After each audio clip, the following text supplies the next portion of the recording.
I was born and raised on Vancouver Island. Our mother brought us to church every Sunday. How she was raised as a residential school upbringing.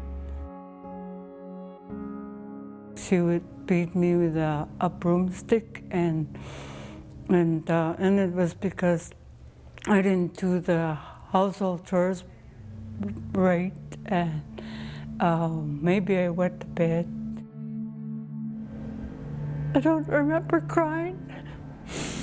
I don't remember feeling the pain. I just remember being hit, and that was how she raised me.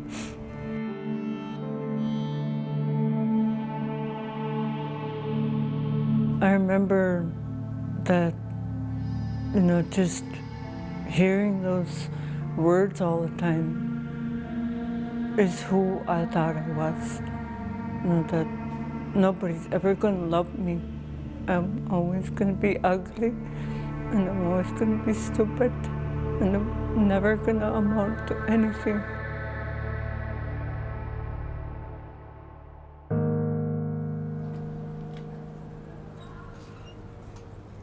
My mother passed away when I was 15.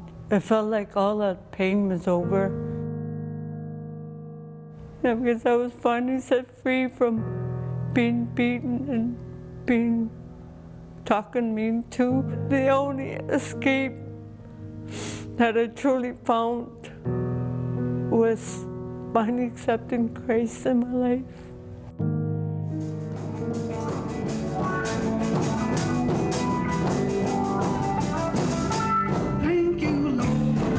Christina, she graduated from Bible college. That's her story. She planted church. She's starting another house church in her home. She's got married to Virgil.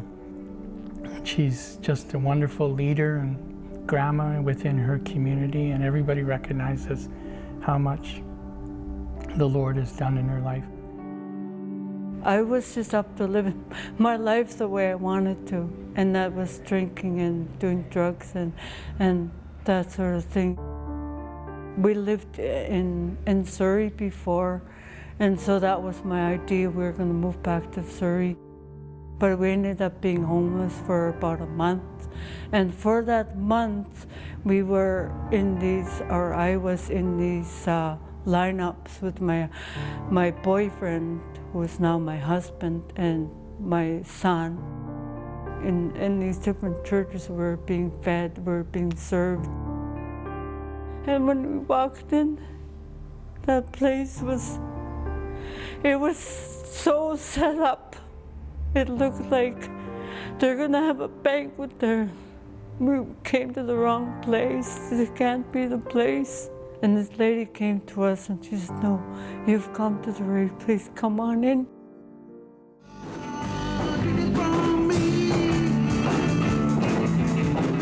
Now, even though I would sit in some of the services and listen to the scriptures, my pride was so strong. I don't want any of that.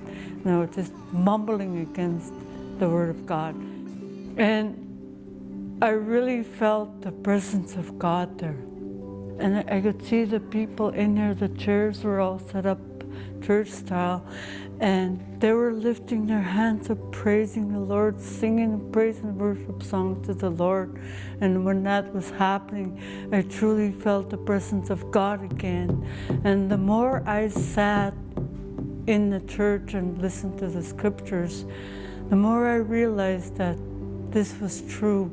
I told the pastor that I wanted to accept Christ in my life, and he led me through with the sinner's prayer. I felt like I was in the safest place I've ever been in my life. You're going to pick a text, right? You pray about that. She was very, very dedicated, actually, to the Bible college. I think she finished the program in less time than anybody else has. She did it in under 2 years. It's a 2-year program, and she finished it in under 2 years.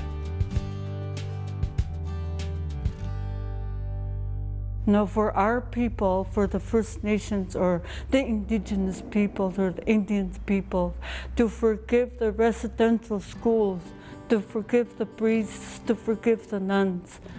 That's where it begins, to truly have the heart of forgiveness. Because that's what it took for me. I needed to forgive my mom. And when I forgave her, how she treated me, that's when I felt this whole weight being lifted off of me. I felt that's when it really felt free.